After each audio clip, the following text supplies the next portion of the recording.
watching GW News Recap. I'm your anchor Azin Jamir, bringing to you the top stories of the week. Let's have a look at the stories that made it to the headlines. Nandakishore Yadav was sworn in as the 23rd governor of Nagaland at a ceremony held at Lok Bhavan in Kohima on March 13. The Nagaland government has assured citizens that there is no shortage of domestic LPG in the state and urged consumers not to panic or engage in unnecessary hoarding. The Election Commission of India today announced that the Assam Legislative Assembly polls will be held on April 9 with counting of votes scheduled for May 4. 2 Indians were killed and then others were injured in an Iranian drone strike in Oman's Sohar city amid the ongoing West Asia conflict. And now the news in details. Nandakishore Yadav was sworn in as the 23rd governor of Nagaland at a ceremony held at Lok Bhavan in Kohima on March 13. The oath of office was administered by Ashutosh Kumar, Chief Justice of Guwahati High Court, in the presence of Chief Minister Dr. Nepiru. The swearing-in ceremony was attended by members of the state cabinet, legislators, senior government officials, representatives of various organizations and other dignitaries. After taking oath, Yadav interacted with the Chief Minister and member of the state cabinet. Addressing the people of the state, he expressed his commitment to work for the welfare and development of Nagaland. The governor also expressed gratitude to Draupadi Murmu and Narendra Modi for entrusting him with a constitutional responsibility, highlighting the significance of the state. Yadav said Nagaland holds a special place in India's diverse cultural landscape and is known for its vibrant traditions, strong community values and the resilience of the Naga people. Dimapur police have arrested the 6 accused in connection with the abduction of Keito Chimomi, head GB of Wikoho village, who was kidnapped from Mishigito village on January 19. According to a police update, the accused has been identified as Yeheku SS Deputy Secretary of NSCNU. Police said that with the latest arrest, 6 accused H. Kipa, Lovito Kipa, Winiho Kiho, Hokeve Yapto, Ahoshe Aomi and Wikoho are now in police custody, while 1 key accused remains absconding. Chimomi was abducted by a group of gunmen from Mishigito village on January 19 and was released the following day. Of the 6 arrested, 5 are under judicial custody, while 1 is in police custody on 72-hour remand. The Nagaland government has assured citizens that there is no shortage of domestic LPG in the state and urged consumers not to panic or engage in unnecessary hoarding. The assurance came after a review meeting to assess the availability of LPG and other petroleum products in the state. After reviewing the current stock status, the department stated that sufficient domestic LPG stock is available in the market and that supply across the state remains stable. In view of this, the department appealed to consumers not to create artificial scarcity by panic buying or hoarding LPG cylinders. The authorities also cautioned distributors, retailers and individuals that black marketing, overpricing or unauthorized sale of domestic LPG is illegal and punishable under the relevant provisions of law. The government warned that strict action would be taken against anyone found involved in such activities. Seeking cooperation from the public to ensure orderly distribution, the department further said that booking of domestic LPG cylinder is carried out through a digital booking system while delivery is verified through the delivery authentication code system. It added that refill booking is permitted only after a gap of 25 days, a measure aimed at preventing hoarding and unfair practices and ensuring smooth and equitable distribution of LPG to all consumers across the state. The Election Commission of India today announced that the Assam Legislative Assembly polls will be held on April 9 with counting of votes scheduled for May 4.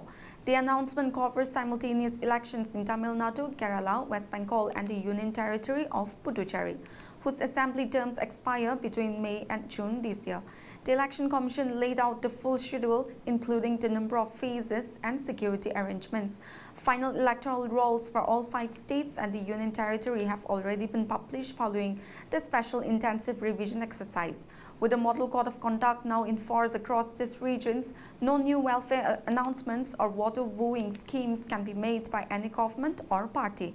Assam, the gateway to India's northeast, is set for a high-stakes contest in which Chief Minister Himanta Biswa Sarma is seeking a second consecutive term, while the Congress-led opposition is attempting a comeback after a decade in the wilderness.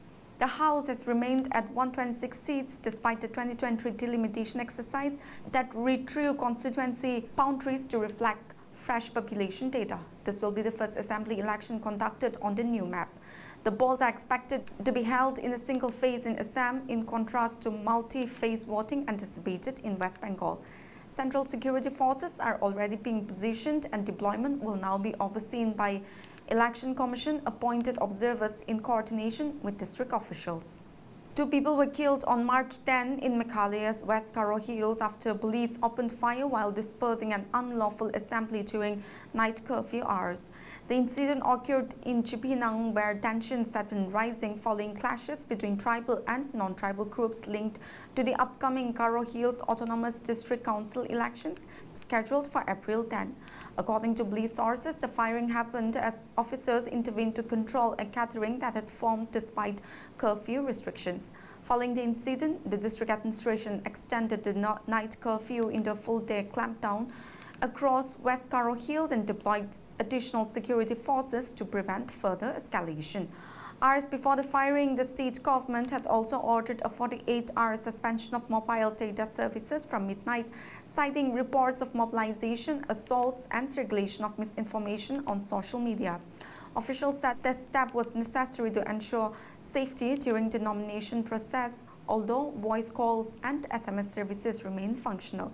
Security has been increased at all nomination centers as filing continues through March 16.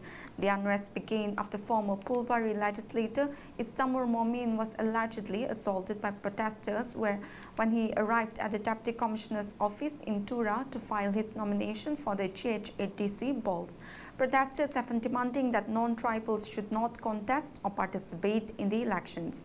On February 17, the GH8DC Executive Committee passed a resolution requiring candidates to submit scheduled tribe certificates. The NCERT issued a public apology for including a chapter on judicial corruption in recent book that had earned the Supreme Court's ire and said the entire textbook has been withdrawn. The social science textbook for Class 8 stated that corruption, a massive backlog of cases, and the lack of an adequate number of judges are among the challenges faced by the judicial system.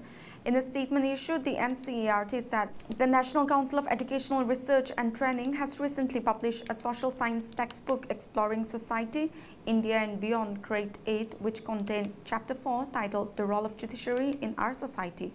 A judge bench had been taken so moto cognizance of the objectionable statements about the judiciary in NCERT textbooks after senior advocate mentioned the matter for urgent consideration. CJI Khan strongly objected to a chapter on judicial corruption in the NCERT's Class 8 curriculum, saying nobody on earth would be allowed to defame the judiciary and taint its integrity.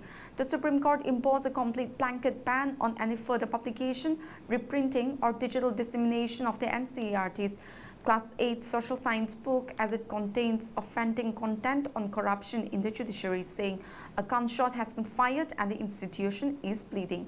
The government on its part expressed anguish of the inclusion of the controversial section in the book, with Union Education Minister Dharmendra Pradhan promising to fix accountability and take action against those involved in drafting it. 2 Indians were killed and 10 others were injured in an Iranian drone strike in Oman's Sohar city amid the ongoing West Asia conflict. This marked the first Indian fatalities on land since the war broke out nearly 2 weeks before. Earlier, 3 Indian sailors were killed in attack on merchant vessels. External Affairs Ministry spokesperson Rantir Jaiswal said that the Indian mission in Oman is in contact with the local authorities and the employer company and is extending all possible help. An interministerial media briefing on the crisis in West Asia, Joint Secretary in the Ministry of External Affairs Asim Mahajan said that a total of 11 people were injured in the attack and barring 1, all others were Indians. It has been reported that the 2 drones crashed in Oman's industrial hub of Sohar on March 13. One of these 2 hit the Al-Awhi industrial zone, which killed 2 Indian expats. India has been ramping up diplomatic efforts to ensure the safety and security of Indian nationals in the Gulf nations as well as Iran. Well, viewers, that's it for this week's news recap. And for more news like this, you stay connected to Global Window.